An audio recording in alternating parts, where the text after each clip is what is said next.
Il restait 23 jours avant l'examen d'entrée en master, quand mon père m'a soudainement appelé, pour me demander si, puisque l'université à laquelle je postulais était proche, je ne pouvais pas rentrer à la maison pour réviser. Je me suis dit que comme, pour un projet, j'étais resté à la fac, pendant les vacances d'hiver et d'été, et que ça faisait plus d'1 an que je n'étais pas rentré. Je devais sûrement beaucoup manquer à mes parents. Et de toute façon, je devais bien rentrer pour l'examen. J'ai donc décidé de demander une permission et de rentrer immédiatement à la maison pour réviser. Avant ça, mes parents m'avaient dit qu'ils avaient acheté une petite villa dans un nouveau lotissement, qu'ils l'avaient rénovée et y avaient emménagé.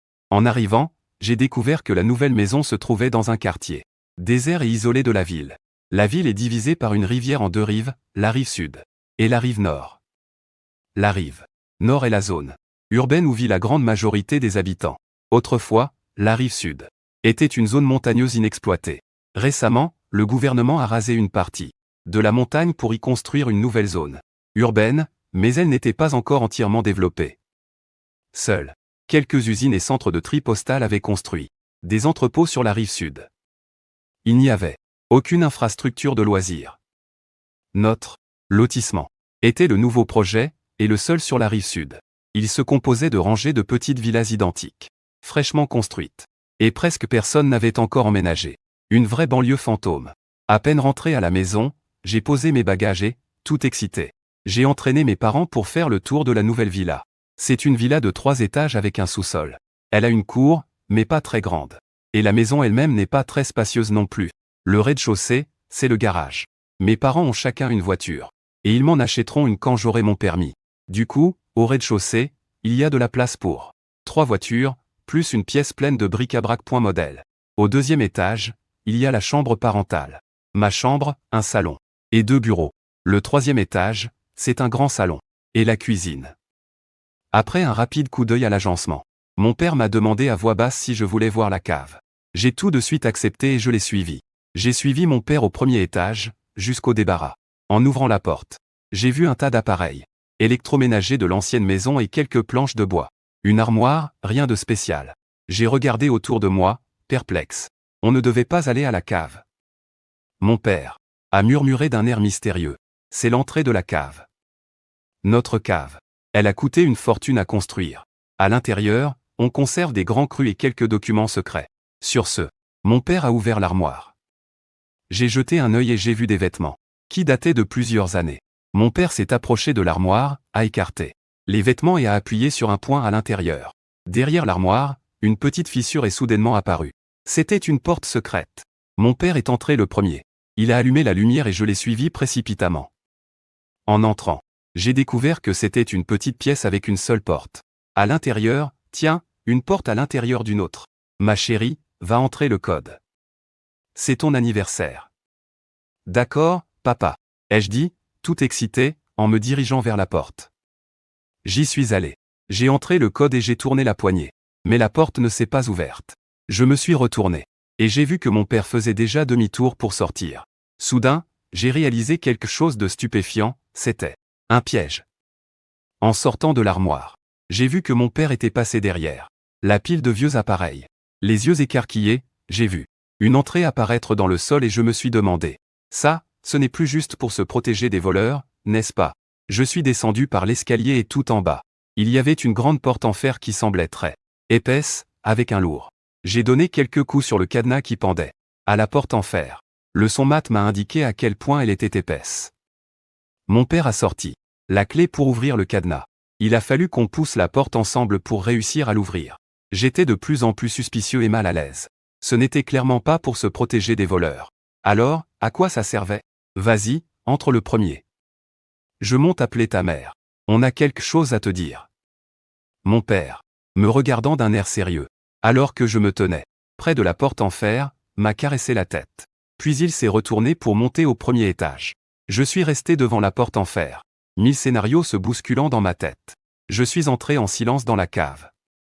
La lumière n'était pas très vive.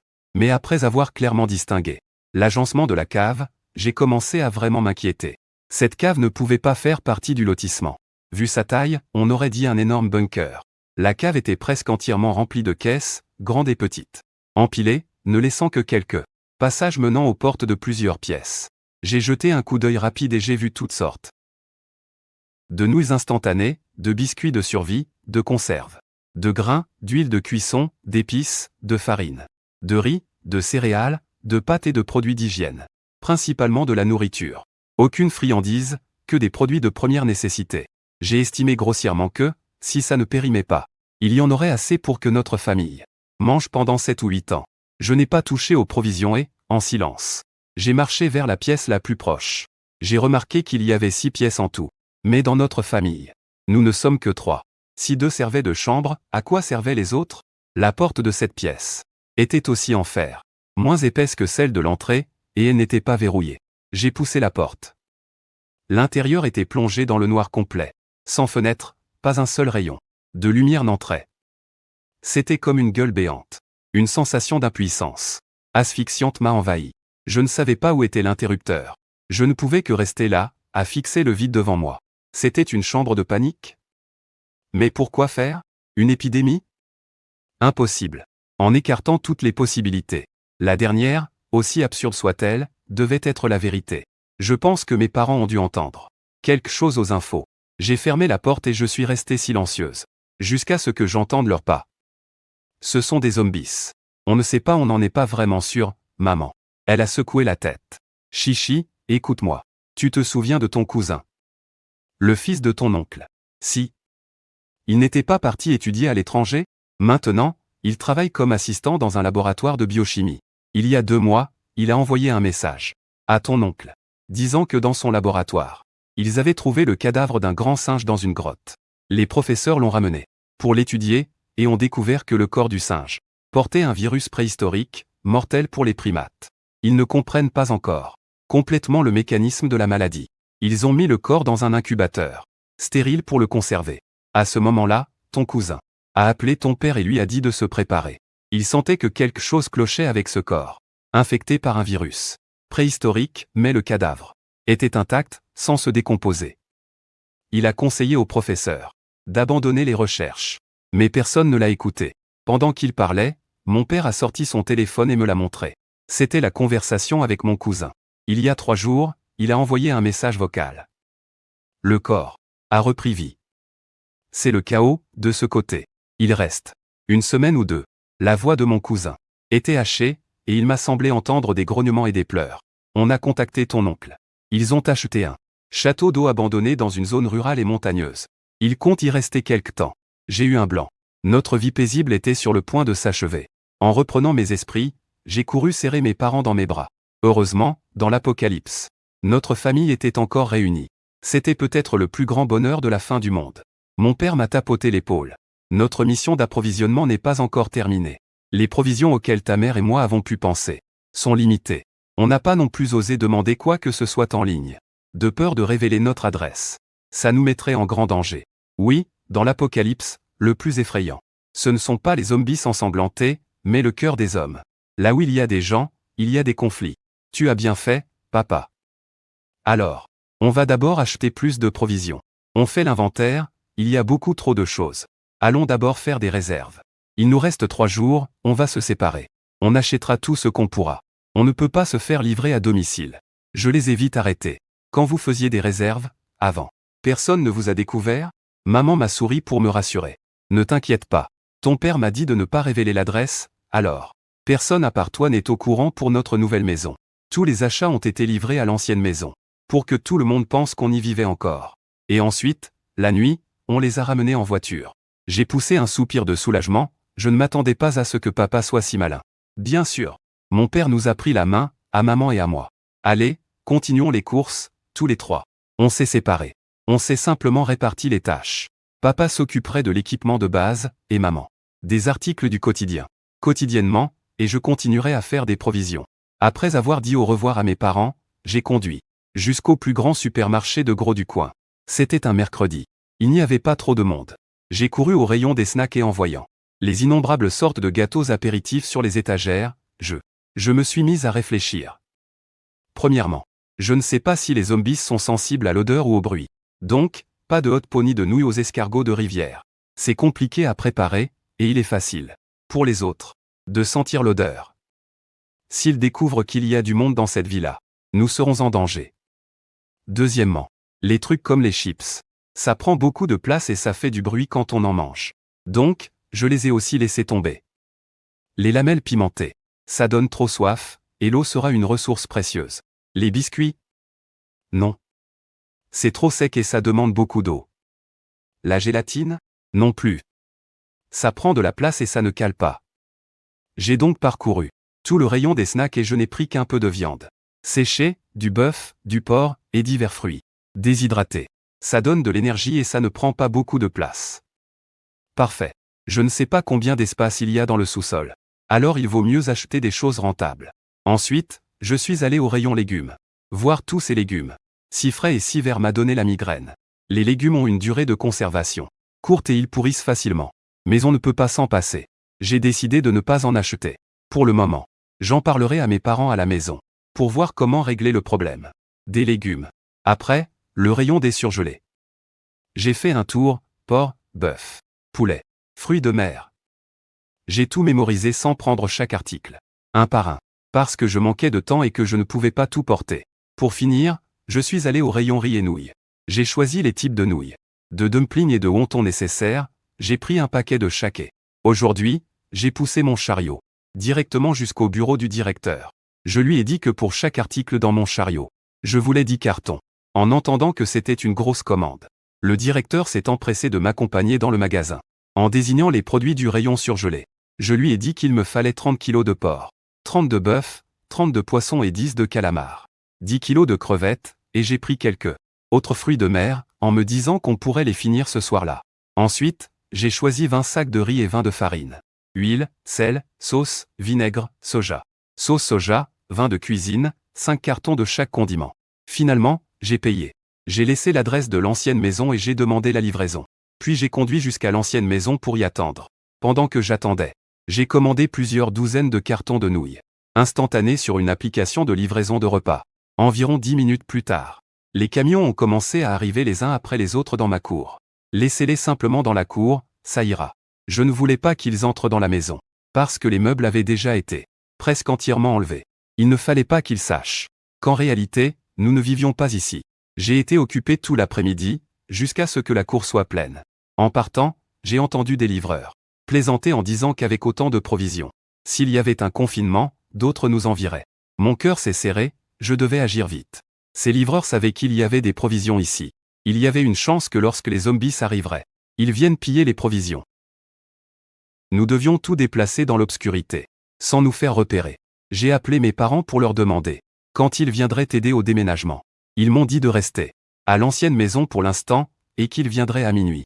J'ai démonté la caméra de surveillance du salon, et je l'ai installée à un endroit discret dans la cour, qui pourrait filmer tout le périmètre. Je suis resté immobile dans le salon, surveillant tout ce qui se passait dehors avec mon téléphone. Il faisait déjà nuit et je n'ai pas allumé les lumières du patio. Comme tout était clôturé, de l'extérieur, on ne voyait probablement que des formes entassées, sans pouvoir distinguer ce que c'était. Quel soulagement! Nous devions finir le déménagement avant l'aube.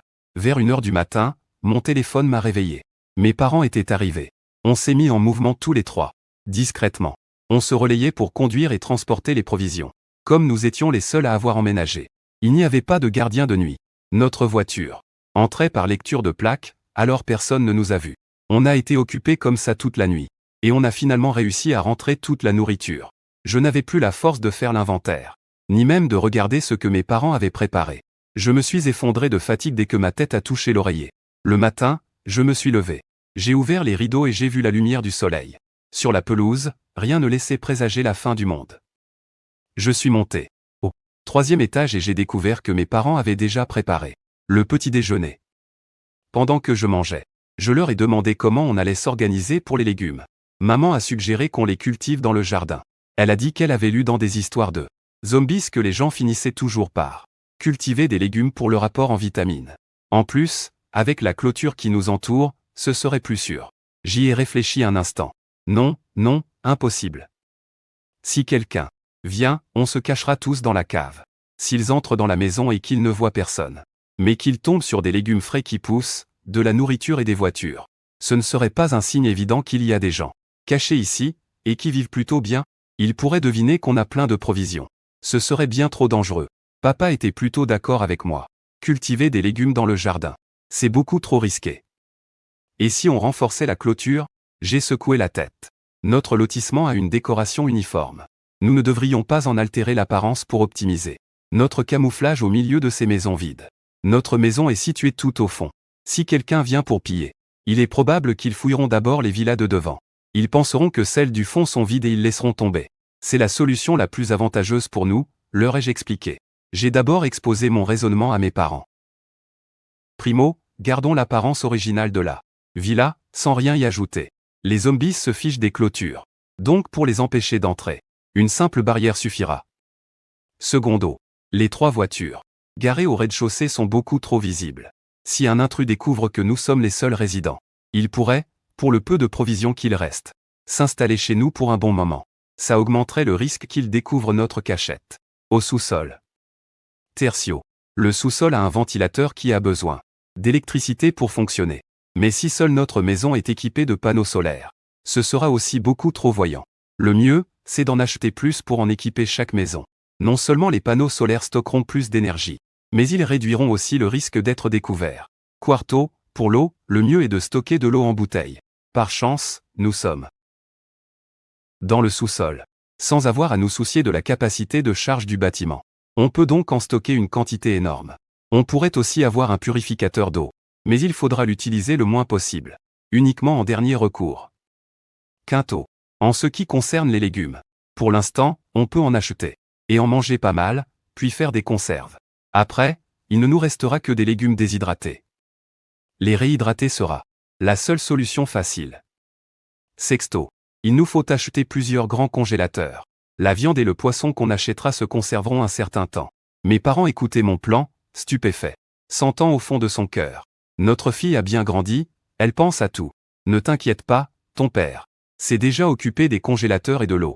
Les murs de la cave sont aussi renforcés et insonorisés. Oui, et c'est sûr que tu n'as pas vu les provisions de la cave. Aujourd'hui, laisse ton père aller acheter d'autres choses. Nous, on fera l'inventaire à la maison et on lui dira ce qu'il manque. Même si ton cousin a dit qu'il reste une semaine, on ne connaît pas le jour exact. Mieux vaut ne pas sortir ces jours-ci. Alors, ma mère et moi sommes retournés à la cave, pendant que mon père s'occupait d'acheter les panneaux solaires. En arrivant à la cave, j'ai découvert qu'on avait stocké une quantité impressionnante de provisions. En fait, les 4 autres pièces servaient à stocker l'eau et les congélateurs. La pièce dont j'ai ouvert la porte était presque remplie de bonbonnes d'eau. Des bonbonnes de 16 litres, celles qu'on a à la maison. C'était impossible d'entrer pour les compter. 3 des 4 pièces servaient à stocker l'eau, et la dernière contenait 4 grands réfrigérateurs faits sur mesure. 2 d'entre eux étaient des réfrigérateurs américains à grande capacité. Le côté gauche, de 500 litres, servait uniquement de réfrigérateur. Le droit était un congélateur, indépendant de 450 litres. Ils étaient remplis de viande, de légumes et de fruits frais. De peur de manquer d'électricité, ma mère et moi avons décidé de les utiliser pour le stockage pour l'instant, et que dès que l'électricité serait coupée, on éteindrait 2 des réfrigérateurs. Ensuite, dans la pièce principale de la cave, on a tout organisé par zone, en commençant par la nourriture, avec ce que j'avais acheté la veille. Au total, il y avait 120 sacs de riz, 120 sacs de farine, 50 cartons de nouilles, à raison de 10 paquets chacun, 30 cartons de vermicelle de riz séché, de 9 paquets chacun, 20 cartons de wonton, avec 5 paquets par carton, 20 boîtes de raviolis, 5 paquets par boîte, nouilles instantanées de différentes saveurs, 20 boîtes de chaque, avec 24 sachets d'épices, 5 boîtes de chaque, 10 caisses d'huile de cuisson, 5 boîtes de biscuits de survie, 10 sacs de céréales, de riz et de nouilles diverses, 3 sortes de conserves, 10 boîtes, 50 sacs de flocons d'avoine, 10 boîtes de gratons de porc, 10 boîtes de viande séchée, 10 boîtes de fruits séchés, et la couenne de porc congelée que j'ai achetée hier. C'était tout pour la nourriture. Il y avait pas mal de produits de base, pas de snacks. On allait aussi devoir se doucher beaucoup moins, pour ne pas prendre de place. J'ai trié les articles de toilette que maman avait achetés. Je n'ai laissé que 5 bouteilles de shampoing et 5 de gel douche. 5 tubes de dentifrice, 10 brosses à dents, 6 nettoyants pour le visage, 10 éponges de bain et 6 serviettes. On a monté le reste dans le bureau et on l'a mis sous clé. Je suis allé dans ma chambre, puis dans celle de mes parents. C'était toutes les 2 de petites chambres. Juste assez de place pour un lit et une table. Pas d'armoire, juste important. Quelques tenues pour chaque saison y étaient suspendues. Quel dommage. Je ne pourrais plus porter de jolis vêtements. Chaque chambre avait sa propre salle de bain, avec seulement des toilettes et une douche. Mais la taille des chambres me convenait. Tant qu'on pouvait dormir, c'était suffisant. De toute façon, il restait à peine de la place pour les provisions. Au sous-sol, il y avait une cuisine ouverte et une cuisinière normale. Les ustensiles y étaient. Là, comment ça? Pas de lumière du soleil, donc on n'avait pas prévu d'endroit pour faire sécher le linge. Maman a dit que quand il n'y aurait personne, on pourrait étendre le linge dehors en cachette et le récupérer rapidement. J'ai appelé papa pour lui demander d'acheter plus de caméras, les plus petites possibles. Je comptais les installer à plusieurs coins du lotissement. Comme ça, on saurait si quelqu'un approchait. Ensuite, on a descendu de l'étage. Des couettes en duvet, des couvertures et d'autres choses pour le froid. Qui sait combien de temps on allait vivre dans cette cave? On a mis un petit canapé au centre, j'ai apporté mon précieux projecteur et la console de jeu que je gardais depuis des années. Et je les ai descendus à la cave.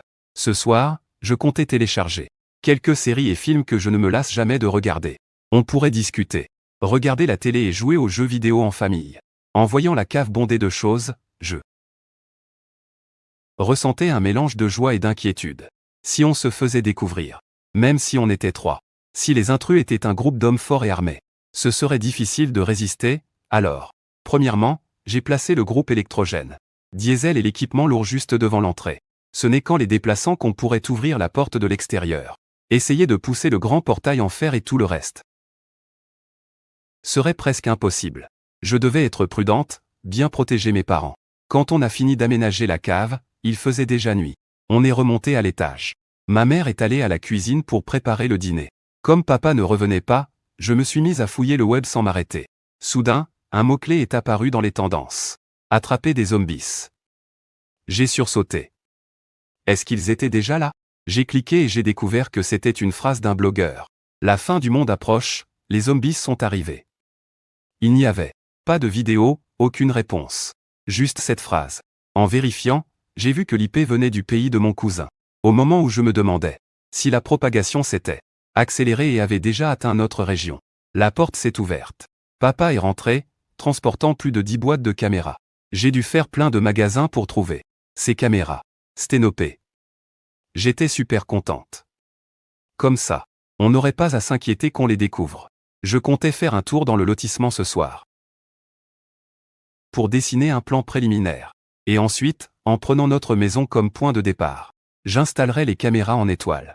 Après le dîner, mon père et moi avons pris un marteau et un petit couteau, et nous sommes sortis faire un tour. On a fait le tour et on a confirmé que, à part nous, personne d'autre n'avait emménagé. On a aussi remarqué que, comme les maisons étaient neuves, la plupart des portes et des cours n'étaient pas fermées à clé. On pourrait entrer dans les villas pour installer les panneaux solaires, sans que personne ne s'en aperçoive. Pendant qu'on marchait, on filmait avec le téléphone et on enregistrait notre itinéraire. Après 3 tours, nous sommes rentrés à la maison pour dessiner un plan du lotissement. En marquant les villas aux portes ouvertes, mes parents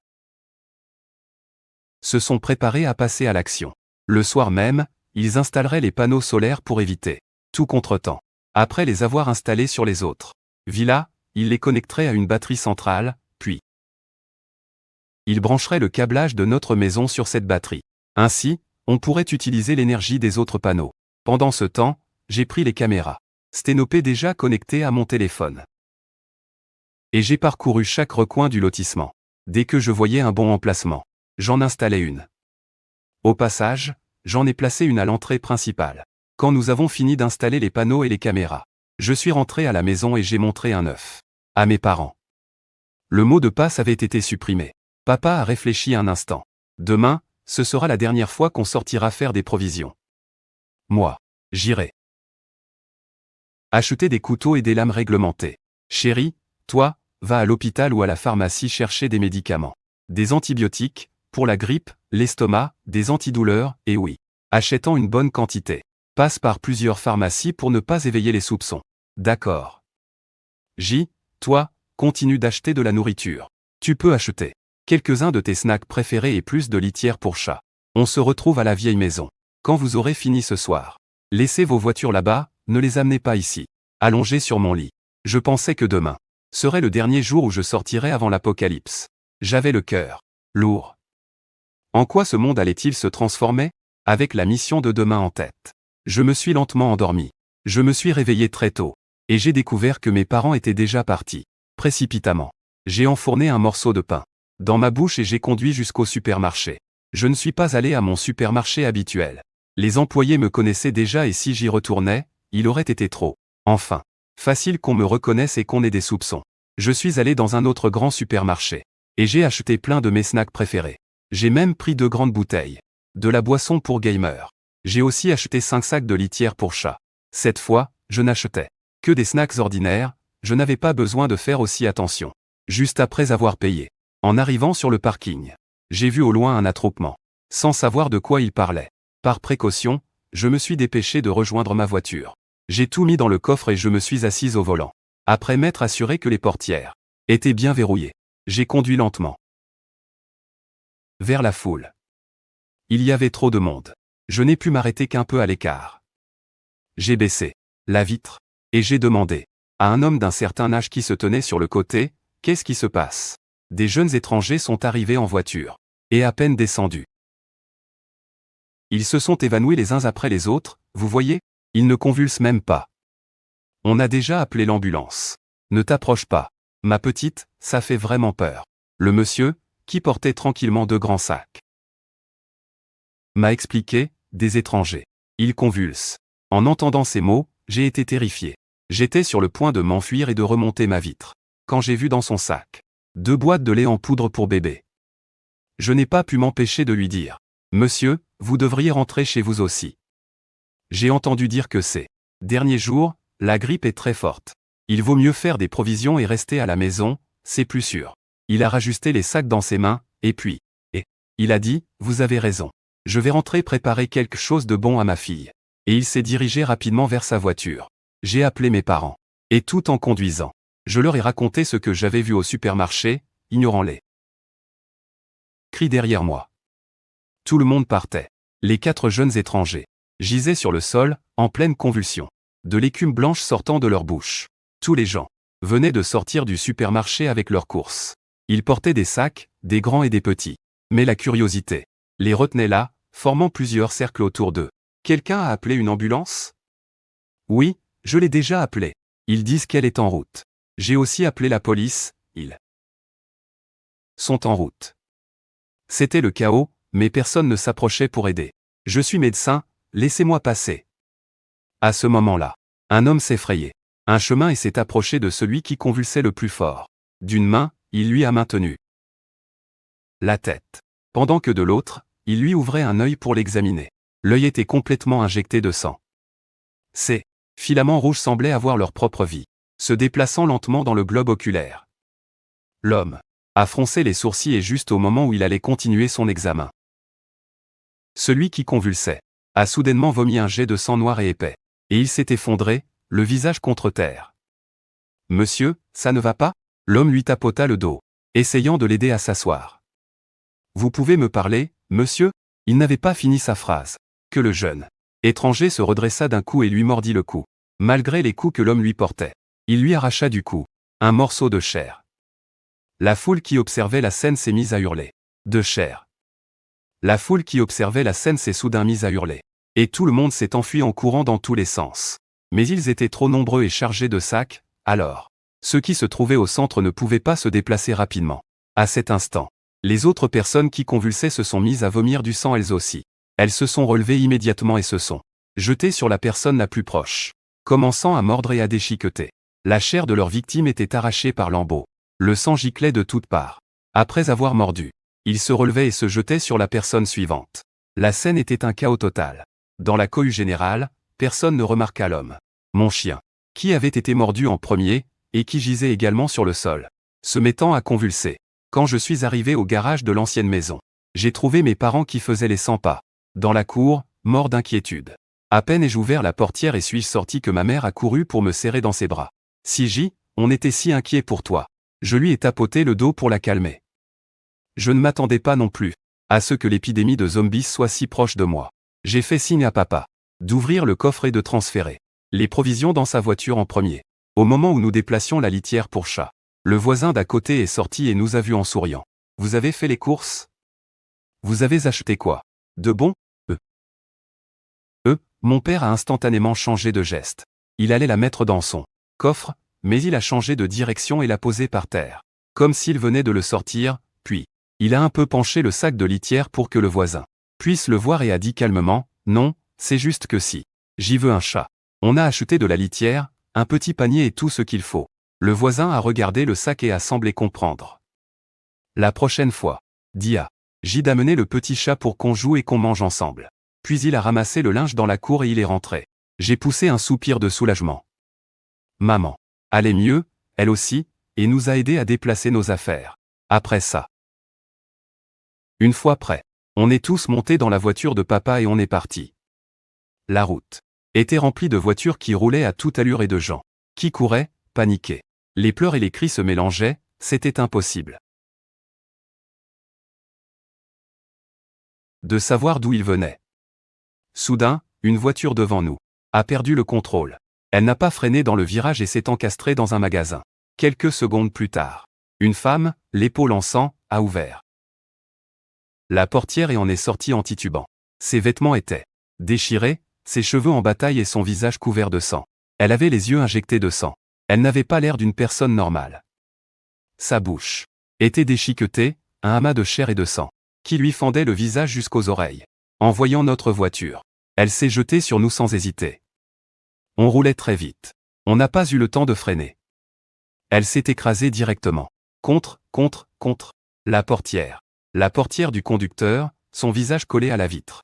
Cette bouche déchiquetée semblait sourire. Une vision grotesque. Elle a attrapé la poignée de la portière et s'est mise à frapper la vitre avec sa tête, sans s'arrêter. La vitre, sous ses coups frénétiques, comme si elle ne sentait pas la douleur, était déjà fissurée. « Papa, la vitre va se casser !» ai-je crié en montrant la fissure. « Oh non, papa, il y a un virage juste devant. » Mon père a compris sur le champ et a donné un violent coup de volant. La voiture est montée sur le trottoir, se collant contre le mur. J'entendais le dos du zombie racler contre le mur. En arrivant dans le virage, mon père a mis les gaz à fond et a réussi à le semer. On a tous poussé un soupir de soulagement. On l'avait enfin perdu, mais la vitre de la voiture ne tiendrait sûrement pas un autre coup. Heureusement, le reste du trajet s'est déroulé sans incident. Nous sommes arrivés sains et saufs à l'entrée du lotissement. Le portail principal était en deux parties. Une grille en fer, coulissante et une barrière. Comme il n'y avait pas de garde, pour faciliter nos allées et venues, la grille n'était généralement pas fermée. Il n'y avait que la barrière, qui se levait en reconnaissant la plaque d'immatriculation. Il va falloir qu'on ferme cette grille. C'est le meilleur moment, maintenant qu'il y a moins de zombies. Papa s'apprêtait à descendre avec moi. Non, papa, toi, reste dans la voiture. Ne sors pas. S'il se passe quelque chose, tu pourras démarrer tout de suite. C'est moi qui la ferme. J'ai prudemment regardé autour de moi. J'ai ouvert la portière et j'ai couru vers la grille en fer. J'ai poussé la grille de toutes mes forces. Elle s'est fermée si vite qu'elle a produit un bruit strident. Finalement, j'ai mis le cadenas. Une fois tout ça terminé, on a sorti les affaires de la voiture. On les a descendues une par une au sous-sol. On a fermé la porte du patio à double tour. Et on a couvert les gros meubles de la villa pour qu'elle ait l'air inhabitée. On a aussi recouvert la voiture d'une bâche pour que la vitre cassée ne soit pas trop visible. C'est ainsi qu'a commencé la vie de ma famille dans le sous-sol. Après tout ce qui s'était passé dans la matinée, j'étais épuisé. En descendant au sous-sol, je me suis affalé sur le canapé pour regarder mon portable, comme si j'étais complètement molle. Mes parents préparaient le déjeuner dans la cuisine. Les grands médias couvraient l'invasion de zombies dans les tendances de UEVO. Il n'y avait pas un seul potin sur les célébrités. Sur les 10 sujets principaux, 8 concernaient les zombies. Poste d'un blogueur @Massisianu hier, Massis s'est réveillée en pleine nuit. Elle a commandé à manger. Et elle a remarqué que le livreur, après avoir déposé la commande, est revenu en courant pour frapper désespérément à ma porte. Je suis une femme, j'ai eu peur et je n'ai pas ouvert. Il est parti. Maintenant que je vois les infos sur les zombies, j'envoie un message au livreur pour lui dire « Je suis désolé, sauver ses garcons d'abord. Quelle chance d'être un gamer un peu rond, j'ai des tonnes de bouffe. En réserve. Je crois que je vais survivre à ça. Cherche provision désespérément. Celui d'au-dessus, mate mon pseudo. Charlie Chucky. Il me semble avoir vu un post sur les zombies il y a quelques jours. Ou alors c'était mon imagination, quelqu'un était déjà au courant. Je t'aime plus que tout. J'ai un supermarché avec des provisions. Si vous avez de l'argent, envoyez un MP. Les internautes commentaient dans les tendances. Moi aussi, je regardais ça aujourd'hui. Je faisais défiler tranquillement. Jusqu'à ce que je tombe sur un commentaire. Je veux gagner 1 million par an. Il y a quelques jours, une fille a commandé des tonnes de bouffe dans notre supermarché. On a cru que c'était pour la fête de fin d'année de sa boîte. Mais maintenant, je me dis que quelqu'un était déjà en train de faire des stocks. Putain. Toute tremblante, j'ai ouvert les commentaires. J'ai balancé l'adresse. Je la veux aussi. Non mais comment elle ose tout rafler? Quelle salope! Si elle savait. Pourquoi elle n'a rien dit? On aurait tous pu faire des provisions. Nous aussi, chez nous. Quelle égoïste! J'espère pour elle que je ne saurai jamais qui c'est. Et si elle avait prévenu, vous l'auriez cru, peut-être? Je suis allé sur le profil de je veux gagner 1 million par an. L'adresse IP ne venait pas de la ville. Mon cœur, qui battait à tout rompre, s'est enfin calmé. On dirait que pendant cette crise, d'autres personnes s'étaient aussi préparées. Le parfum de la cuisine a calmé mes nerfs. Je n'ai jamais été quelqu'un de particulièrement bon, ni une sauveuse. En pleine apocalypse, mon seul souhait est que ma famille survive. Le gouvernement a également annoncé: citoyens, restez chez vous, ne sortez pas. L'armée garantira votre sécurité au maximum et mènera des opérations de sauvetage dans les rues. Ne croyez ni ne propagez de rumeurs. Le commentaire le plus populaire était celui de @MeGustaMasqueNadi. Salut, j'ai un supermarché. Si tu as de l'argent, envoie-moi un message privé. Comment oses-tu profiter de la tragédie nationale? Tu n'as pas honte? Tu es fou d'argent ou quoi? Tu n'as pas peur que ton adresse fuite et qu'on vienne te chercher? @MeGustaMasqueNadi a répondu: s'ils osent, qu'ils viennent me buter. Vous croyez pouvoir entrer dans mon supermarché malgré sa sécurité? Je n'ai pas peur, vous allez voir. Se vanter comme ça d'avoir des provisions. Tu crois vraiment qu'il ne va rien t'arriver? J'ai froncé les sourcils, jusqu'à ce que la douce voix de ma mère me tire de mes pensées. Ma chérie, viens manger. J'ai posé mon téléphone et suis allé à table, heureuse. Après avoir mangé et fait la vaisselle, nous étions sur le canapé, à regarder la télé et à grignoter des snacks, quand l'alarme des caméras a sonné sur mon téléphone. Je me suis souvenu que, pendant que j'attendais mes parents pour le déménagement, j'avais déplacé une caméra dans un coin du jardin. Quelqu'un était arrivé. J'ai ouvert l'application de la caméra. Un homme en pyjama, un couteau bien aiguisé à la main, était en train de sauter depuis le jardin du voisin dans le nôtre. À peine a-t-il touché le sol qu'il a caché le couteau derrière son dos et s'est faufilé le long du mur en direction de la porte d'entrée. C'était mon voisin. Qu'est-ce qu'il manigançait? Le voisin, agrippant son couteau, a frappé à notre porte. Sans réponse. Il s'est dirigé en silence vers la baie vitrée du balcon. J'ai tout de suite su qu'il voulait voir si la fenêtre était bien verrouillée. La disposition de notre maison et celle du voisin étaient presque identiques. Il savait que si la baie vitrée n'était pas fermée de l'intérieur, on pouvait l'ouvrir. Elle s'est ouverte. Il a regardé de tous les côtés, furtif. Sur la caméra, j'ai pu voir son sourire malicieux en atteignant son but. Il est entré. J'avais déjà retiré la caméra du salon, donc on ne pouvait pas voir à l'intérieur. Mais j'imaginais la tête du voisin en découvrant la maison, presque vide. Il devait sûrement jurer, le visage décomposé. Le matin, il nous a vus arriver avec les courses. Il nous a salués en souriant et m'a même invité à déjeuner dans l'après-midi. Il s'introduisait en douce chez nous avec un couteau. Voilà comment est le cœur humain pendant l'apocalypse, papa. On a laissé quelque chose dans l'ancienne maison. Lui aussi regardait la caméra en fronçant les sourcils. Ah chat. On y a laissé la nourriture qui allait périmer. Celle qu'on n'a pas pu tout ramener d'un coup. Je sais que mon père avait peur, lui aussi. Si nous n'étions pas partis de cette maison, c'est nous qui serions face à ce couteau. Quelle chance pour lui.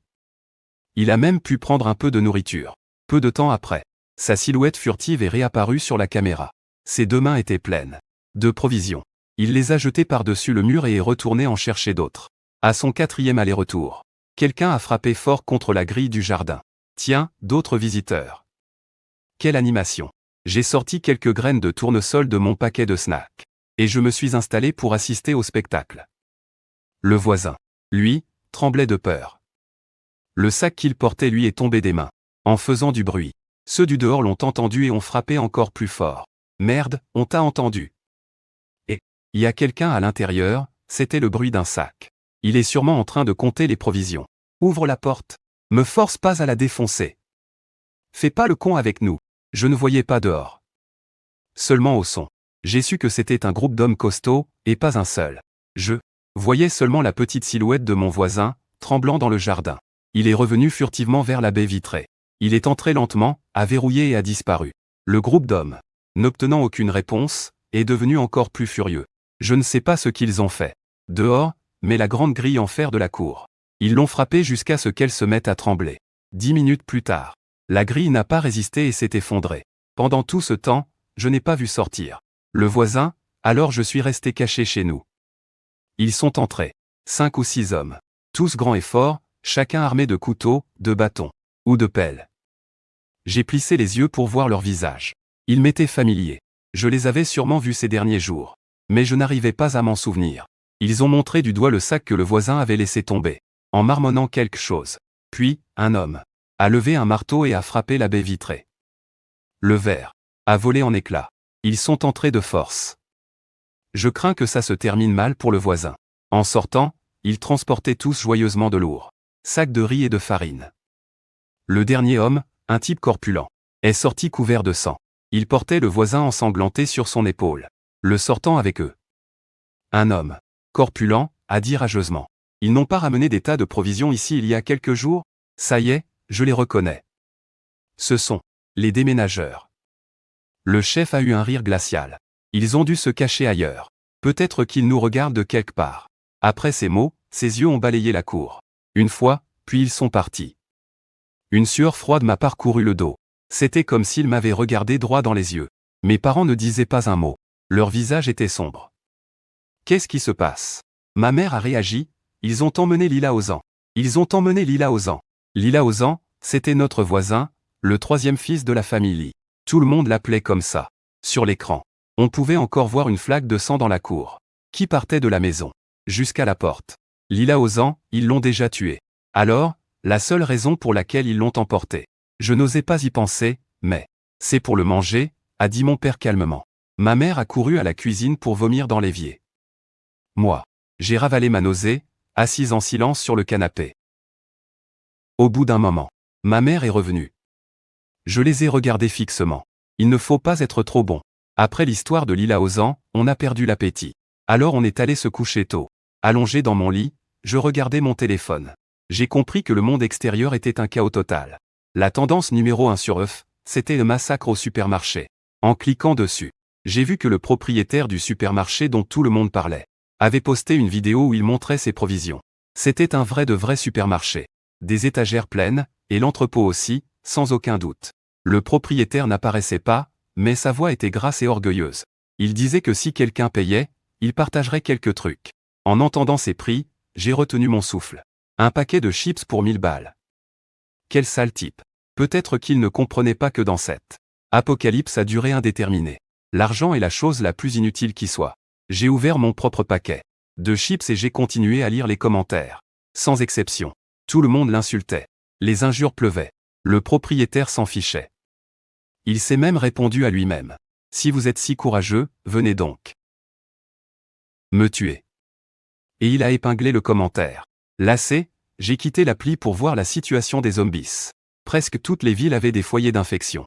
Pour l'instant, la campagne était l'endroit le plus sûr. Plus le village était isolé, plus on était en sécurité. Sur Internet, beaucoup appelaient à construire des refuges à la campagne. Mais comment est-ce que tu transportes des provisions jusqu'à un village sûr, au pied d'une montagne? En ce moment, tout le monde est aux abois. Plus je lisais, plus je m'inquiétais, alors j'ai décidé de dormir. Soudain, toute l'attention s'est portée sur le supermarché. Ma curiosité l'a emporté. Je suis donc allé voir, mais le propriétaire avait déjà supprimé la vidéo. Il s'est avéré que quelqu'un, en se basant sur la disposition des rayons et l'adresse IP de la vidéo, avait déduit l'emplacement exact du supermarché et l'avait publié dans les commentaires. Le propriétaire a dû le voir, a pris peur et a supprimé la vidéo. Mais c'est sûr que beaucoup de gens avaient déjà vu l'adresse. Des captures d'écran tournaient absolument partout. Pour le propriétaire du supermarché, ça allait être une nuit blanche, c'est certain. Le sommeil a fini par m'emporter. J'ai posé mon téléphone et je me suis endormi. Au 2e jour de l'épidémie de zombies, je me suis levé très tôt, je me suis habillé et je suis allé au salon pour relayer mon père, pour qu'il puisse aller dormir. Pour m'occuper, je suis allé à la cuisine leur préparer un bol de nouilles bien chaudes pour le petit déjeuner. J'ai sorti des ramen instantanés que j'ai mis dans l'eau bouillante. Puis, un œuf pour chacun. 3 au total. J'ai laissé cuire et j'ai servi. En mangeant mes nouilles chaudes, j'ai mis la légende de sang Rouen, et j'ai continué à la regarder en mangeant jusqu'à midi. Papa était déjà levé, il était avec maman dans la cuisine. Il préparait mon plat préféré, un ragoût de bœuf à la tomate. Toute la famille a déjeuné ensemble, entre rires et discussions. Soudain, mon oncle a appelé pour nous donner l'emplacement exact de son château d'eau.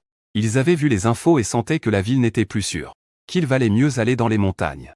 Loin des zombies et des autres. Mes parents ont discuté avec mon oncle et ma tante de leur quotidien.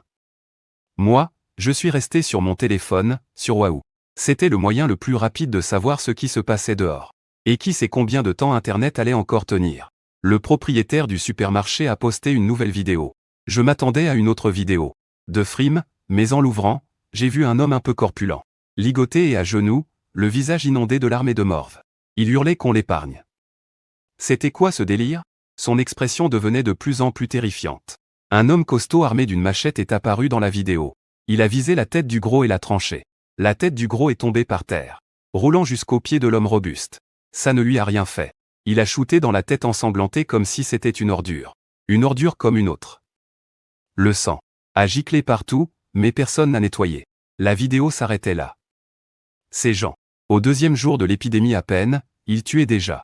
Dans les phases plus avancées de l'apocalypse, ne serait-il pas encore plus cruel? Quand la nourriture viendra à manquer, les gens du district nord sortiront aussi en chercher. Combien penseront au district sud? Cet endroit si prospère. Notre quartier résidentiel est le seul du district sud. C'est aussi le meilleur endroit du sud pour éviter les zombies. Je crains que cette zone ne soit pas épargnée par les conflits. Non pas à cause des zombies, mais entre humains. L'épidémie de zombies, jour 5. Sur Uevo, quelqu'un a résumé leurs caractéristiques. 1. Leurs yeux sont blancs, leur vision est faible. Ils détectent les vivants grâce à l'ouïe et à l'odorat. 2. Ils ne mangent pas d'autres êtres vivants, seulement les primates. On dirait que les morts ne les intéressent pas, ils ne les attaquent pas. 3. Comme dans les films, ils ne ressentent aucune douleur. Il n'y a pas de remède, mais ils ne sont pas lents. Seul un tir en pleine tête peut les tuer. 4. Il n'y a pas encore de zombies évolués ou de mutations. 5. Ils ne craignent pas la lumière, ils préfèrent l'obscurité. 6. Une morsure, une griffure ou le contact d'une plaie avec leur fluide corporel provoque la transformation. Mais les morsures et les griffures sont instantanées, tandis que le contact avec les fluides a un temps de transformation indéterminé. J'avais l'impression de regarder un film. À suivre au jour le jour. Les caractéristiques et la répartition des zombies. Même pour mon master. Je n'avais jamais été aussi assidu. Être au sous-sol n'est pas aussi confortable qu'à un étage supérieur. Je ne peux pas utiliser des jumelles pour observer. Je ne suis sûrement pas la première à documenter ça. 7e jour de l'épidémie, plus de connexion Internet. Coincé au sous-sol. Le contact avec le monde extérieur était également coupé. Il ne s'est rien passé de spécial. Durant ces journées d'inactivité au sous-sol. Pour nous préparer à une coupure d'électricité et d'eau. On s'est mis au travail. Et on a décidé de trier nos provisions. On a procédé au tri. Puis on a un peu réaménagé le sous-sol. Mon père avait acheté une machine pour emballer sous vide avant l'épidémie de zombies. J'ai sorti des étiquettes et je les ai collées sur les denrées non périssables. J'ai écrit la date de péremption et je les ai placées sur l'étagère la plus profonde, contre le mur. Maman a sorti les viandes du congélateur, qui sont périssables, et les a données à papa pour qu'il les emballe sous vide, au cas où le courant serait coupé, et qu'on n'arriverait pas à finir toute la nourriture du frigo à temps. Tout ranger nous a pris une journée entière. Les poubelles s'entassaient devant le grand portail en fer. Ça a été un vrai casse-tête pour la famille. Ces derniers temps. Un problème épineux auquel nous n'avions pas vraiment pensé. En vivant au sous-sol. Comment se débarrasser des poubelles? On n'osait pas les sortir comme ça. Surtout en ce moment. Où les gens du secteur nord ont commencé à fuir vers le sud. Le secteur sud est désert, il n'y a pas âme qui vive. Ces derniers temps, on entend constamment des appels au secours tout près de nous. Mais ils n'apparaissent pas dans le champ de vision des caméras. D'après mes calculs, dans 3 jours tout au plus, la résidence recevra de la visite indésirable. Maman a lavé récemment tout le linge et les couvertures du sous-sol et les a étendues dans la cour pour les faire sécher. On n'entre pas dans la villa pour éviter de laisser des traces. Du coup, on n'utilise qu'un coin de la cour, attachant une corde à un poteau en fer pour étendre le linge. On se prépare à ne pas sortir pendant plus de 15 jours, papa. Papa a réinitialisé le mot de passe de la porte, caché dans l'armoire de la villa. Il pourrait y avoir quelque chose avec nos dates de naissance. S'il le découvrait, ce serait quasiment une condamnation à mort. 9e jour de l'apocalypse zombie. Les gens dans la zone sud sont de plus en plus nombreux. Et le nombre de zombies, lui aussi, augmente progressivement. On voit souvent des voitures passer à toute allure, écrasant des zombies. Au début, ça me donnait la nausée, j'avais envie de vomir. Mais maintenant, je peux regarder ça en mangeant. Juste au moment où je finissais un paquet de viande séchée, des inconnus sont arrivés dans la résidence. Évidemment, beaucoup ont repéré la résidence ces derniers temps. D'habitude, ils s'approchent en voiture jusqu'au portail pour observer. Mais ils n'ont pas le courage de descendre pour pousser le portail en fer, qui, bien entendu, ne bouge pas.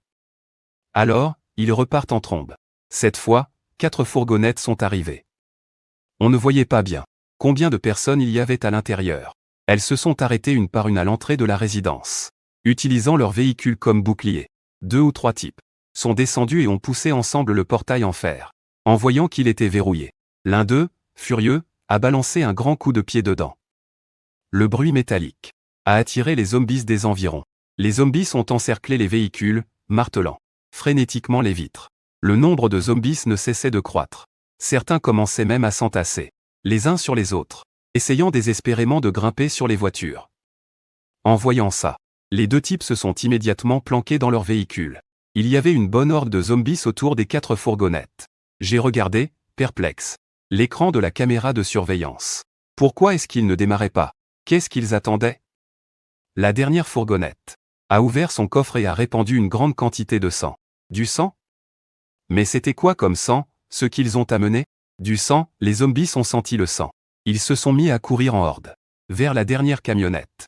Les 3 camionnettes de devant se sont échappées sans problème de l'attroupement de zombies. J'ai tout de suite compris que c'était du sang humain.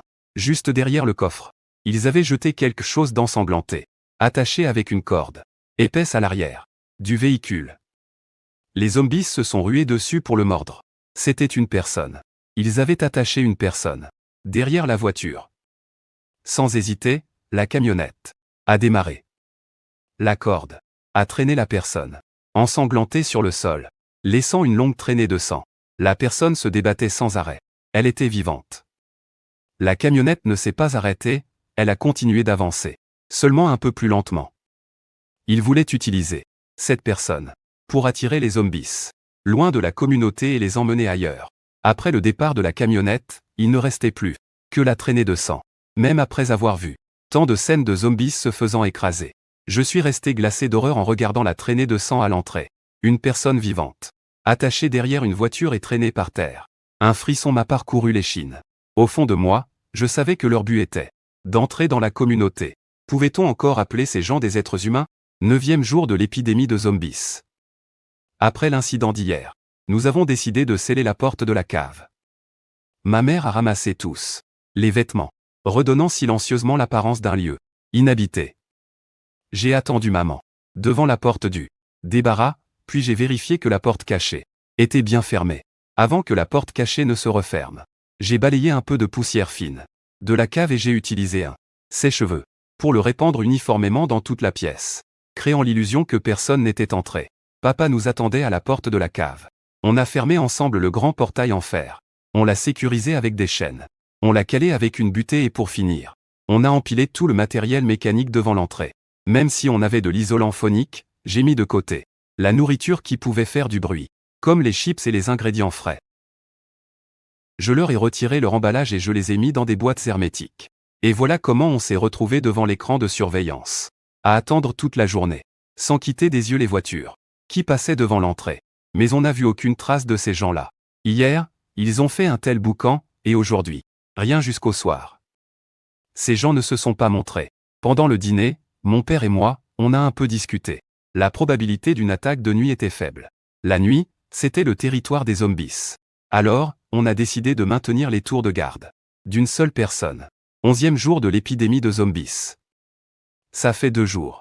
Chaque jour, je n'ai qu'une envie. Rester les yeux rivés sur l'écran 24 heures. Mais personne n'est venu. On vient de finir un sac de riz.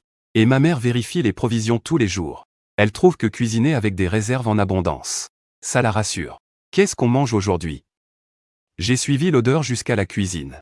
Maman a soulevé le couvercle de la marmite et à ma grande surprise, c'était des crabes poilus. Un vrai régal. Hier, elle a trouvé une boîte cadeau, avec des crabes poilus dans un coin du frigo. Du coup, elle les a tous fait cuire à la vapeur. Manger des crabes poilus dans le noir, quel luxe! Papa était assis sur le canapé, ma tablette à la main. Viens voir un instant. À contre-cœur, j'ai posé mon crabe et j'ai couru vers lui. Papa ne m'a pas répondu. Il m'a juste tendu la tablette. Il a affiché une zone de surveillance, a pointé la clôture du doigt et m'a demandé. Tu as de bons yeux. Regarde par toi-même ce que c'est. Suivant son doigt. J'ai pris la tablette et j'ai regardé de plus près. Mon cœur s'est emballé. Je ne sais pas depuis quand, mais à l'angle de cette clôture, une échelle était apparue. Elle était un peu plus haute que la clôture. Appuyée contre elle. Une échelle. Ces derniers jours, j'avais été rivé sur la caméra de l'entrée principale. Et je ne jetais qu'un œil distrait aux autres zones. C'est pourquoi je n'avais pas remarqué l'échelle dans ce coin. Mon père et moi nous sommes rapidement répartis les tâches. Dans les moindres détails. Vérifier toutes les zones sous surveillance. À plusieurs angles de la clôture de la résidence. Il y avait des échelles, mais il n'y avait personne à l'intérieur. J'ai marqué l'emplacement des échelles sur la carte. Il y en avait 5 au total, à des endroits assez espacés. En les reliant avec des traits, j'ai découvert que le tracé formé par ces échelles encerclait quasiment toute la résidence. En fait, ces 2 derniers jours, ces gens-là ne se sont pas montrés à l'entrée principale parce qu'ils étaient en train de repérer le terrain sur le périmètre. Quelle négligence de ma part! Je pensais qu'ils avaient utilisé cette personne vivante pour attirer les zombies et forcer l'entrée principale. Mais je ne m'attendais pas à ce que ce ne soit qu'une diversion aujourd'hui. En réalité, ils voulaient escalader le mur pour entrer. Ils comptaient s'installer sur le long terme. Une phrase de mon père m'a fait réfléchir. S'ils s'installent pour de bon, ça ne sera pas simple de les déloger. Nous avons rapidement tenu une petite réunion d'urgence. Une réunion. J'ai sorti la carte pour leur montrer la disposition des échelles. Au début, je pensais qu'ils escaladaient le mur parce qu'ils n'arrivaient pas à forcer l'entrée principale. Mais mon père avait raison. Maintenant, je suis encore plus convaincu qu'ils veulent s'installer sur le long terme, et que l'escalade du mur n'est qu'un moyen pour ne pas détruire l'entrée principale. De cette façon, toute la résidence deviendrait une zone sûre pour eux. Alors, ils fouilleront tout le quartier. Maman a posé la question, papa a simplement hoché la tête. Notre maison est bien meublée, ce sera une cible facile. Il n'y a pas de zombies dans le quartier. Donc les tactiques des romans et des films avec des zombies sont inutiles. En plus, à part notre famille, il n'y a personne d'autre. Et depuis la cave, il est presque impossible de les déloger. Pour l'instant, il n'y a pas de plan d'urgence. La seule chose à faire est d'essayer de ne pas se faire repérer. Je suis resté à réfléchir un long moment, jusqu'à ce que maman m'appelle pour manger du crabe. Je me suis approché lentement. Le crabe n'avait plus une aussi bonne odeur. Boum! Soudain, la tablette a émis le bruit de quelque chose de lourd qui tombait. Mon père et moi, sans hésiter, nous avons lâché nos assiettes et couru vers la tablette sur le canapé. La moitié de la tête d'un homme, dépassée du mur. Il a observé les alentours, puis a balancé une grosse boîte en carton par-dessus. En tombant, les 2 boîtes se sont mises à suinter du sang. Du sang rouge et frais s'est écoulé partout. Pas besoin de réfléchir longtemps pour deviner ce qu'elles contenaient. Voyant qu'aucun zombie ne s'approchait, l'homme a fait un signe de la tête et a escaladé agilement la clôture, serrant fermement un long bâton de bambou. Attaché au bâton, il y avait un couteau bien aiguisé. Le type au couteau a tourné plusieurs fois autour des boîtes, sans prêter attention à la flaque de sang juste à côté. Le sang frais avait déjà maculé son pantalon. Un par un, les hommes ont grimpé à l'échelle. Ils étaient 3 au total, tous avec des couteaux à la main, et un sac à dos. Dedans, ils devaient transporter toutes leurs provisions. Le groupe a longé la clôture en se déplaçant avec prudence. Après leur disparition, il ne restait plus au pied du mur que des traces de sang sale, et les 2 boîtes en carton qui suintaient encore, dégoulinant de sang. L'homme au couteau, chaîne, menait une file d'hommes le long du mur. Après avoir confirmé qu'il n'y avait pas de zombies, ils se dirigèrent vers l'entrée principale. Frère Chen, regarde, cette grille est verrouillée, dit un homme petit, trapu et basané, en s'adressant à l'homme derrière lui tout en tirant sur le cadenas en fer. Frère Chen ne dit rien. Il se dirigea en silence vers la guérite du gardien. Quelques minutes plus tard, Shen Xilian en sortit. La guérite était vide, mais la porte était verrouillée de l'intérieur. En d'autres termes, il était très probable que les habitants de la résidence l'aient fermée. Les hommes regardèrent immédiatement autour d'eux avec méfiance. Ne vous séparez pas. On ignore combien de personnes il y a ici. On va fouiller en partant de l'entrée principale. S'il y a quelqu'un, eh bien. Frère Shen fit un geste d'égorgement. Ces gens étaient vraiment sans pitié. 13 hommes se mirent en rang et commencèrent à inspecter la villa la plus proche de l'entrée, fouillant maison par maison. Comme les maisons étaient pratiquement vides, sans aucun endroit où se cacher, ils ont rapidement terminé la moitié du lotissement et sont arrivés au petit parc au centre. Frère Shen On dirait que les maisons d'ici ne sont pas encore habitées. L'homme au couteau. S'affala sur la pelouse du parc. La foule l'avait maintenu dans un état de tension permanent. Frère Chen jeta un regard en arrière sur les villas, déjà inspectées, puis fixa son regard sur celles qui restaient. À en juger par l'extérieur des maisons, ce cadenas a pu être posé par un ouvrier pendant la construction. Le petit gros basané s'assit aussi sur la pelouse, haletant. Frère Chen lança un regard à l'homme au couteau. Va voir plus loin. S'il n'y a personne non plus, on arrête les recherches. Heureusement qu'on a écouté Siji. On a laissé l'extérieur de la villa en l'état, sans renforcer la clôture. Ma mère a chuchoté, papa, ils ne sont qu'à quelques maisons de nous. À 5 environ. La situation n'est pas rassurante. Mes yeux ont suivi la silhouette du type au couteau. Il avait déjà dépassé 2 villas. Le type au couteau a jeté un regard distrait aux dernières villas, peut-être en voyant qu'elles n'étaient pas différentes des précédentes. Il a fait demi-tour et est reparti. Frère Chen, il n'y a personne non plus dans les villas là-bas. Le type au couteau a posé son bâton de bambou et s'est assis au milieu du groupe, fermant les yeux pour se reposer. Le frère Chen, quant à lui, s'est contenté d'hocher la tête pour montrer qu'il avait compris. Puis il a posé son sac à dos et a commencé à chercher quelque chose à l'intérieur. Quelques minutes plus tard, il a sorti un biscuit compressé et a commencé à le manger lentement. Peut-être qu'il n'avait pas d'eau sur lui. Il est allé à la fontaine de la résidence et a bu quelques gorgées. Puis il a continué à manger son biscuit. Effectivement, leurs provisions étaient maigres.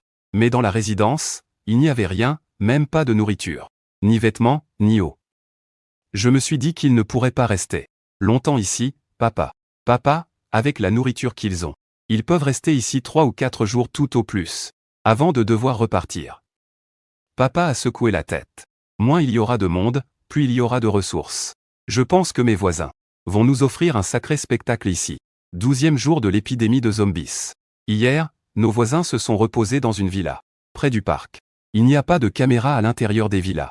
Donc je ne sais pas ce qu'ils vont faire. Je regrette tellement de ne pas avoir installé de caméra dans toute la résidence. Mais ce matin, ils sont sortis de la villa et sont allés au parc, pour s'allonger tranquillement sur la pelouse et prendre le soleil. J'ai cherché frère Chen du regard dans la foule mais je ne l'ai pas vu, alors j'ai commencé à chercher le type au couteau. Mais je ne l'ai pas trouvé non plus. Qu'est-ce que ces deux-là pouvaient bien manigancer dans la villa? Vers midi, le type au couteau est sorti de la villa, s'est planté devant tout le monde et a dit agressivement. Donnez toutes vos provisions. On va les redistribuer. Bien que tous les membres du groupe soient des hommes, celui au couteau était le plus fort.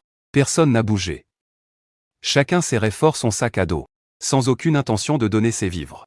Un homme grand, mince et à lunettes a dit d'une voix faible. Il y a quelques jours, vous aviez dit que c'était la dernière fois qu'on partagerait les provisions. En entendant l'homme à lunettes prendre la parole le premier, un autre jeune homme qui avait l'air d'un étudiant a enchaîné, le partage des provisions était déjà injuste. Nous, on a fait attention à tout ce qu'on mangeait pendant tout le trajet. Vous bouffez quand ça vous chante. Et maintenant vous nous dites de tout partager? Même pas en rêve. Le type au couteau, sans dire un mot, s'est rué sur l'homme à lunettes avec son bâton de bambou. Le couteau s'est planté dans le corps de l'homme à lunettes. Le type a tourné son poignet, faisant pivoter la lame à l'intérieur du corps avant de la retirer et de le poignarder, frénétiquement, encore et encore, jusqu'à ce que l'homme à lunettes cesse de respirer. Le type au couteau a alors arrêté ses mouvements. Il a essuyé le sang qui avait giclé sur son visage, a souri méchamment et a dit d'un air détaché. Alors, maintenant, vous êtes d'accord pour faire don de vos provisions? En voyant ça, le jeune étudiant a attrapé le sac à dos de l'homme à lunettes et s'est enfui du groupe en courant, disparaissant en un instant. Le type au couteau a craché par terre, s'apprêtant à le poursuivre, quand frère Chen est sorti, le visage sombre mais un sourire aux lèvres. Rien ne presse, de toute façon. On est tous là. Il a balancé son propre sac à dos à moitié vide. Je suis le premier à donner. Quelqu'un d'autre s'oppose au partage des provisions? Son regard a balayé la foule avec un sourire qui glaçait le sang. Un par un, tout le monde a jeté son sac à dos. Je n'étais pas d'humeur à les regarder se partager la nourriture. Alors j'ai commencé à fouiller un peu partout. Parmi tous ces gens, seul cet étudiant avait un peu de courage. Et il était malin, en plus. Il savait qu'il ne survivrait pas entre leurs mains. Alors il s'est enfui. Plus aucune trace de lui, nulle part. Où est-ce qu'il a bien pu filer, ce merdeux? Bordel! Mais pourquoi est-ce qu'il est devant chez moi? L'étudiant se cachait furtivement sous l'arbre en face de ma porte, laissant dépasser la moitié de son corps pour observer le petit parc, vérifiant si quelqu'un approchait.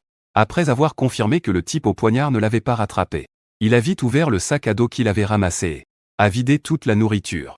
Il a fait le tri, puis il a remis ce dont il n'avait pas besoin dans le sac avant de le jeter, juste devant ma porte. Sûrement, pour leur faire croire qu'il était entré dans cette maison. Quel crétin! Je l'avais surestimé. Je le croyais plus malin que ça. J'ai affiché la vidéo de la zone du parc. Ils continuaient leur soi-disant partage équitable des provisions. Je suis revenu sur la caméra qui filmait l'étudiant. J'ai murmuré, si tu ne trouves pas un moyen de te faufiler, maintenant, tu ne pourras plus jamais t'enfuir. Jusqu'à ce que ma mère s'est approchée doucement pour m'appeler à manger. Qu'est-ce qu'on mange aujourd'hui? En entendant le mot manger, j'ai lâché mon téléphone à toute vitesse. En pleine apocalypse. Pouvoir manger chaque jour un plat chaud préparé par maman. C'était un immense bonheur. Depuis que frère Chen est arrivé, on n'a plus fait de plats sautés à la maison. L'odeur de fumée et d'huile est bien trop facile à repérer, et va savoir s'il y a parmi eux quelqu'un avec un odorat hors du commun. Aujourd'hui, maman a préparé des raviolis aux saveurs variées. Des raviolis bien chauds avec du vinaigre parfumé. Et aussi une soupe aux œufs et aux algues. Mes parents ont décidé de garder le reste pour le nouvel an. Ça faisait si longtemps qu'on n'avait pas fêté un nouvel an normal. Je ne sais pas non plus quand cet apocalypse prendra fin. Et quand l'humanité pourra de nouveau célébrer un nouvel an normal. Après le repas, je me suis acquitté de ma seule tâche en cuisine, faire la vaisselle. Mes parents étaient déjà allés se coucher, alors j'ai projeté les images de surveillance de la tablette sur la télé. Et je me suis calé dans le canapé pour regarder Zen Ruan Ruan. J'avais encore des choses à apprendre sur les intrigues des concubines. Juste au moment où l'on eût été sur le point de naître. J'ai mis sur pause et je me suis levé pour me servir un verre d'eau. En jetant un œil au moniteur, j'ai aperçu quelques personnes de plus. On aurait dit qu'elles patrouillaient. Un complexe aussi grand, et frère Chen n'a pas ramené grand monde, impossible que chaque recoin puisse être surveillé discrètement. J'espérais que l'étudiant avait réussi à s'enfuir. Je ne m'inquiétais pas que frère Chen revienne fouiller maison par maison. Son équipe avait déjà perdu une personne, et les provisions de tout le monde ont été partagées de force avec les hommes de frère Chen. Ils n'étaient plus aussi soudés qu'avant. Peut-être que quelqu'un au sein du groupe fomentait déjà une rébellion. Frère Chen n'est pas si bête que pour ordonner une autre fouille en ce moment. Pour l'instant, on est en sécurité. 16e jour de l'apocalypse. Zombie. Le temps devenait de plus en plus froid. Dans le sous-sol, on portait tous des vêtements matelassés et on se douchait moins souvent. Chauffer de l'eau pour une douche avec l'énergie solaire prenait au moins 1 heure. Frère Chen et les autres avaient trouvé des villas près du parc pour s'installer. Ça faisait plusieurs jours qu'ils n'étaient pas sortis. Leur petit sac à dos ne devait sûrement pas avoir de place pour des vêtements épais. J'ai aussi vérifié le sac à dos que l'étudiant avait pillé. À part le peu de nourriture qu'il y avait, il n'y avait rien d'autre. Quand j'ai installé les caméras, je suis entré jeter un œil à quelques villas. Elles avaient des finitions de luxe. Des planchers, l'électricité et l'eau courante étaient disponibles à l'époque, mais il n'y avait aucun meuble. Elles pouvaient protéger du vent, mais pas du froid pénétrant. Dans cette ville, un lieu humide et froid du sud. Sans une constitution solide. Je ne sais pas s'ils arriveront à survivre à cet hiver. En pensant à l'étudiant, je me dis qu'il a peut-être retenu la leçon et choisi de fuir. Ça faisait des jours que je ne l'avais vu nulle part. Même si c'est l'apocalypse, je ne vois pas souvent de zombies à l'entrée de la résidence. Très peu. Ces derniers temps, aucune voiture n'a franchi le portail. S'il n'y avait pas les gens qui vivent au sous-sol, j'aurais vraiment l'impression que les zombies que j'ai vus ne sont qu'un rêve. Jour 20 de l'apocalypse zombie. Je ne sais pas ce que sont devenus frère Chen et ces hommes. D'après mes calculs, si l'épidémie n'avait pas éclaté, en ce moment même, je serais dans une salle d'examen, en train de coucher sur le papier toutes les connaissances que j'ai en tête, sur le point de transformer une année d'études en un diplôme d'études supérieures. Comme la vie d'étudiant me manque. Un bruit assourdissant m'a tiré de ma léthargie. J'ai rapidement cherché l'origine du son. À l'entrée de la résidence, soudain, un gros camion est apparu et s'est mis à frapper sans cesse la grille en fer. Mes parents aussi ont entendu le bruit et sont venus regarder l'écran de surveillance. Nous regardions tous, tendus, le camion percuter la grille. Encore et encore. Au bout d'un moment, j'ai réalisé que quelque chose clochait. Ce camion n'avait pas l'intention de défoncer la grille. Un véhicule aussi gros, s'il voulait vraiment entrer, il n'aurait pas besoin de plus de 3 coups d'accélérateur pour y parvenir. C'est seulement quand la silhouette de frère Chen et des autres est apparue près de l'entrée que j'ai tout de suite compris. C'était une diversion. Un bruit aussi fort allait certainement pousser les gens à l'intérieur à concentrer toute leur attention sur la porte principale. Frère Chen et les siens ne pouvaient pas voir qu'il y avait un camion dehors. Ils ne se sont donc rendus compte de rien. Comptait-il aussi escalader la clôture? J'ai affiché la caméra qui filmait la clôture, sous tous les angles. Et en effet, dans le coin où le type au poignard avait posé l'échelle la première fois, j'ai aperçu une tête qui dépassait. C'était l'étudiant. Il était de retour. Il s'avère qu'il était allé chercher des renforts, et maintenant il les guidait, par le même chemin que celui au poignard. L'étudiant a été le premier à sauter par-dessus la clôture. Il a dit quelque chose à celui qui le suivait. Et une autre tête d'homme est apparue. En y regardant de plus près, c'étaient de vieilles connaissances. Les renforts qu'il avait amenés étaient les mêmes hommes corpulents qui ont tué le troisième frère Lee. Un autre massacre sanglant se préparait. Le chef avait amené avec lui un groupe de gars costauds qui ont agilement sauté à l'intérieur. Ils se sont tous immédiatement alignés, collés contre la clôture. Dès que le dernier a atterri en toute sécurité, le chef a passé un appel. Le grand camion a cessé de percuter le portail et est parti en silence. Peut-être qu'il n'avait pas l'intention de rester aussi longtemps que le groupe de frères Chen. Il pourrait même les utiliser pour s'occuper de frères Chen. En termes de physique, seul le type au poignard pouvait rivaliser avec ces hommes corpulents. Le chef a fait signe aux autres. Et rapidement, par équipe de 5, ils ont couru vers la villa la plus proche. Le chef surveillait devant, puis il est entré à son tour dans une villa. En voyant la zone de la clôture vide sur le moniteur, si je n'avais pas été témoin de l'intrusion, j'aurais moi aussi pensé que le camion était simplement parti parce qu'il n'avait pas réussi à entrer. Frère Chen, le visage grave, leur a fait signe de se calmer, le camion n'a pas pu entrer. Retournez vous reposer. Puis il a rappelé tout le monde pour qu'il rentre. Ensuite, frère Chen a appelé le type au poignard et le gros. Tous les trois se sont éloignés discrètement de là. Foulés se sont dirigés vers le poste de garde. Frère, on ne retourne pas avec les autres? Qu'est-ce qu'on fait ici? A demandé le gros, perplexe. Si tu veux y retourner, vas-y tout seul. Frère Chen l'a foudroyé du regard. Il a ramassé une brique sur la pelouse et l'a donnée à celui au poignard. Casse la porte. Ce ne serait pas plus rapide de casser la vitre? J'ai peur que ça attire. Frère Chen est resté silencieux un instant. Je t'ai dit de la casser, alors fais-le. Tu parles trop. Le type au poignard a frappé la serrure avec la brique plusieurs fois jusqu'à ce qu'elle cède. Tous les trois sont entrés dans le poste de garde sur la pointe des pieds.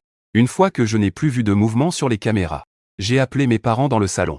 Et je leur ai raconté dans les grandes lignes ce qui venait de se passer. Nous avions une vue imprenable. On pouvait deviner les intentions de leur chef. Ils préparaient sûrement une attaque surprise pendant la nuit.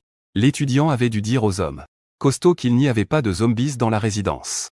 Quand on n'est pas sûr que l'ennemi est des experts, une attaque de nuit est la meilleure option.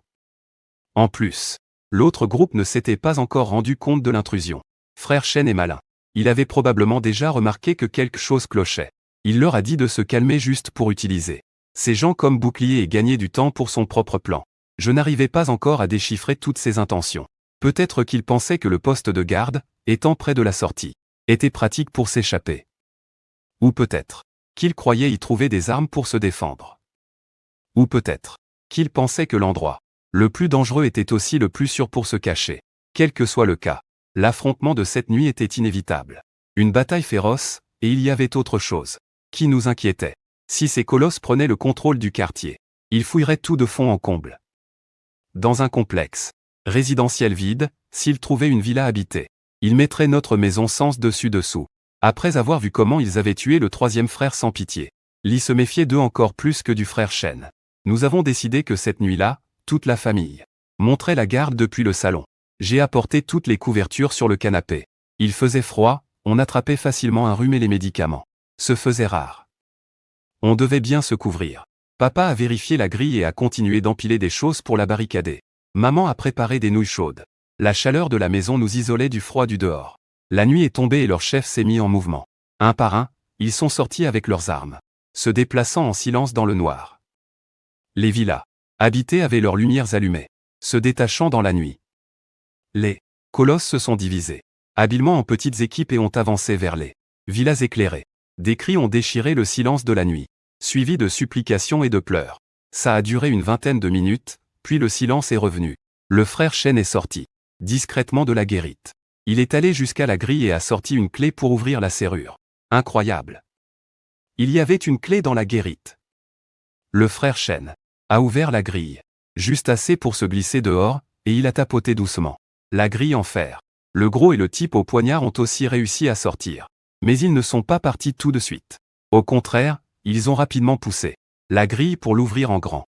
Ils voulaient s'enfuir par le portail, et en plus, ils comptaient laisser entrer les zombies. Les autres étaient au centre du complexe. Leurs cris couvraient le bruit de la grille qui s'ouvrait, jusqu'à ce que le portail soit complètement ouvert. Ils ne sont pas partis, ai-je dit avec fureur. Ils viennent de tuer des gens ici. L'odeur du sang. Ça va sûrement attirer les zombies. Et ça n'a pas manqué. Les zombies des alentours semblèrent sentir l'odeur du sang frais. D'un même mouvement, ils rugirent et se ruèrent à l'intérieur. On n'entendait plus les cris des gens, seulement le grognement et la course des zombies qui résonnaient dans la nuit. Le chef. Son visage s'assombrit et il cria, « Tout le monde, vers le mur !» Les gens se précipitèrent dans cette direction. De l'autre côté, il n'y avait pas d'échelle. Il ne pouvait qu'utiliser une personne comme appui, en marchant sur ses épaules pour pouvoir grimper. Bon sang. Le chef regardait en arrière de temps en temps, en leur criant de se dépêcher. Mais ce qui m'a surpris, c'est que le chef n'est pas monté le premier, mais qu'il couvrait les arrières de ses frères. Quand les zombies se sont approchés, la plupart avaient déjà escaladé le mur. Un zombie fonça sur lui. « Chef, saute !» cria un homme costaud en tendant la main. Juste au moment où le zombie était sur le point de se jeter sur le chef, celui-ci sauta, agrippant la main de l'autre homme. Puis, tous ensemble, ils le hissèrent sur le mur. Avant même qu'ils aient pu se remettre de leur frayeur, la zone au pied du mur était déjà encerclée par des dizaines de zombies. Tant que le bruit n'est pas trop fort, descendez tous, maintenant, ordonna le chef, en haletant.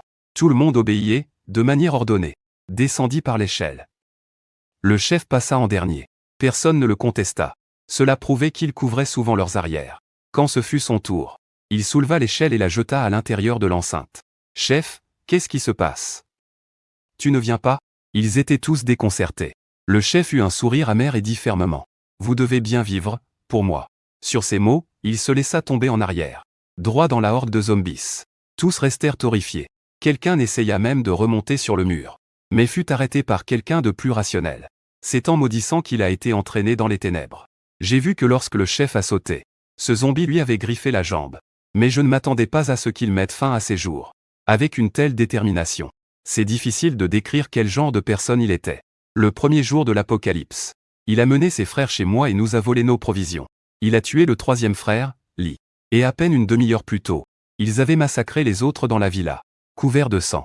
Mais à chaque fois qu'ils apparaissaient, le chef était en première lignée à plusieurs reprises. Lors de la retraite, c'est lui qui couvrait leurs arrières. Après avoir été blessé, il a renoncé à sa vie sans hésiter. Dans l'apocalypse, le bien et le mal ne suffisent plus à décrire une personne.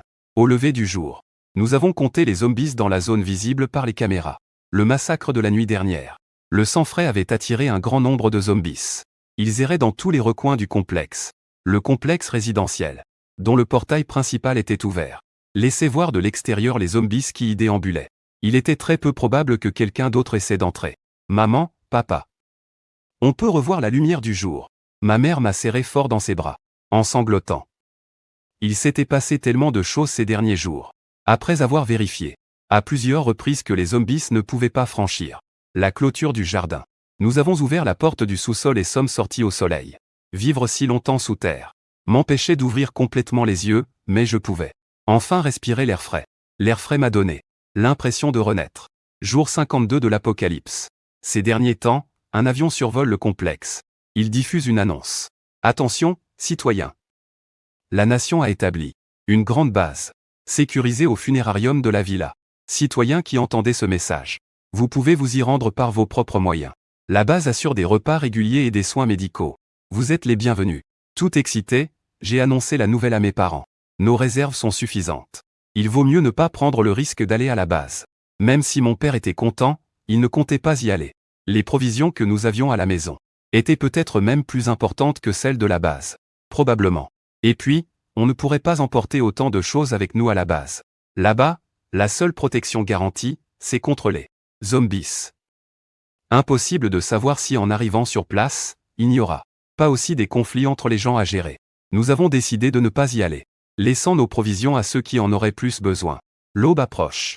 Jour 136 de l'apocalypse zombie. L'électricité, l'eau et Internet sont revenus à la normale. Les bases sécurisées à travers tout le pays sont entièrement opérationnelles. Le gouvernement s'organise de manière ordonnée, l'armée extermine les zombies à grande échelle, et l'Institut de recherche accélère le développement de l'antidote, le sérum. La renaissance de l'humanité est arrivée. Jour 190 de l'épidémie de zombies. L'État annonce avoir réussi à développer le sérum antidote et accélère sa distribution à chaque citoyen. Dans les rues, on ne voit plus de zombies. Les gens sortent pour étreindre les survivants. Chaque étreinte ressemble aux retrouvailles avec de vieux amis. On partage nos histoires, on se met au courant. Aujourd'hui est une si belle journée. Aujourd'hui est une si belle journée, et demain le sera aussi.